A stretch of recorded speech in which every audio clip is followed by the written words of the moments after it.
You know, I'm not quite sure where to begin here. I just think this is so ridiculous, and it gets more ridiculous each week.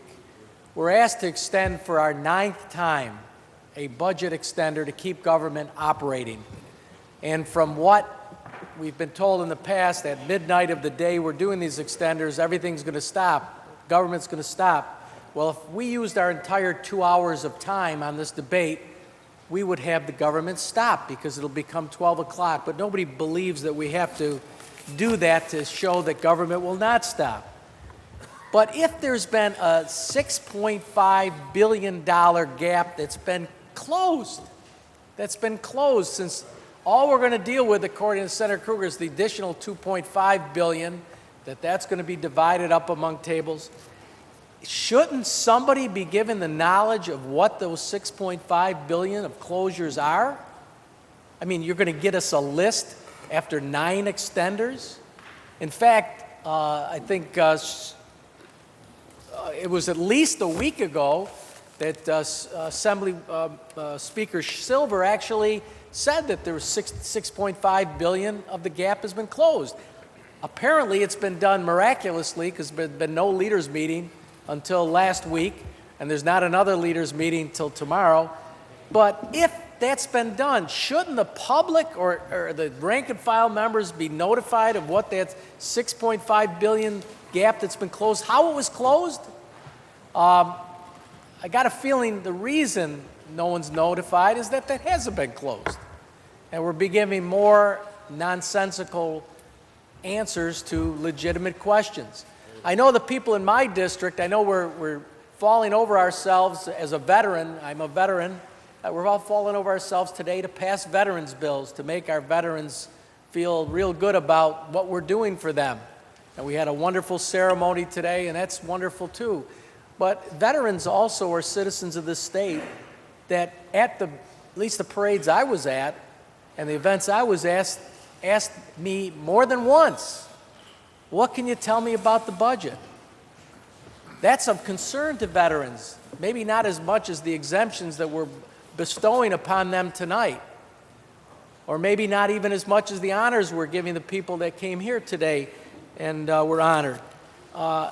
We've got to give answers. We've got to provide some type of indication that we're doing something other than a game that is so transparent, and it gets more transparent every week. And you know what's one of the most ridiculous things about today is we've said over and over that these public budget meetings were part of a 2007 reform bill that all of us were proud of, and we're not following the law.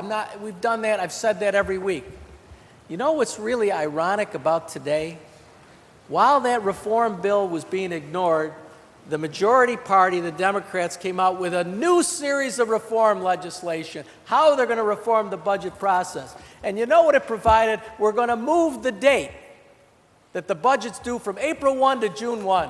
Well, guess what? You violated your new reform before you even passed it. You violated your new reform before you even passed it. I mean, how can you defend that? I don't know. I don't know. I'd be embarrassed. I'm embarrassed even though despite what I say, I have nothing to do or nothing to say about closing this budget because we're not part of it. We're now, by the way, according to the comptroller, who happens to be a Democrat, that's a nonpartisan person, a Democrat, we now went into a negative fund balance last week, a negative fund balance.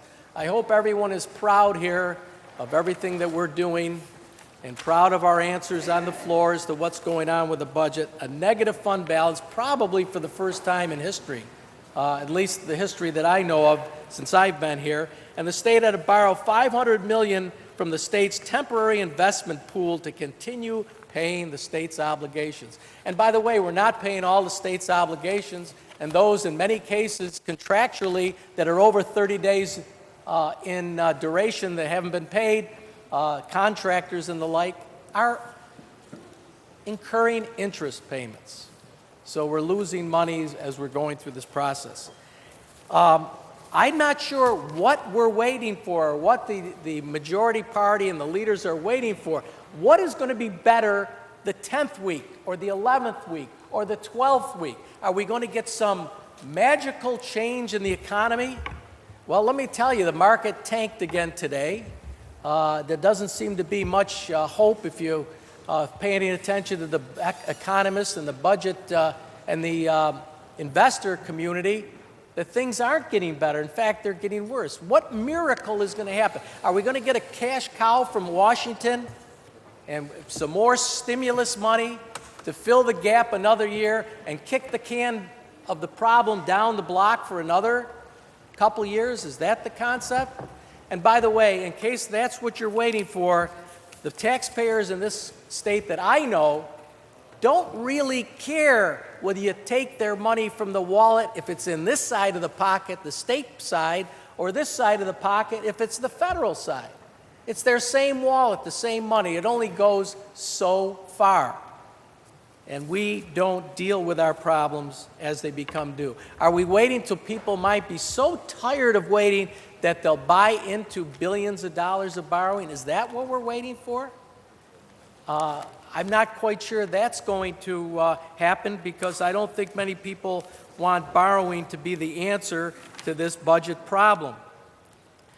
Well, I guess I can go on and talk about the other extenders and how we went forward, and maybe a week after we make an amendment, then the road projects are in. A week after we make an amendment, so the racing season is saved. A week or two after we make an amendment talking about the parks miraculously are saved. I mean, is that a way to run government? We don't have any amendments today. You're going to have to figure it out yourself. You're going to have to figure out yourself how you're going to correct the daily problems that are arising throughout the state. We want to participate. We've asked to participate, but apparently, to this date, the Assembly Speaker has not even named members to the conference committees. And there's going to be a leaders' meeting tomorrow. There's no schedule to do anything, and we're beyond your newest, most wonderful reform action, June 1 budget date, and still no meeting schedule.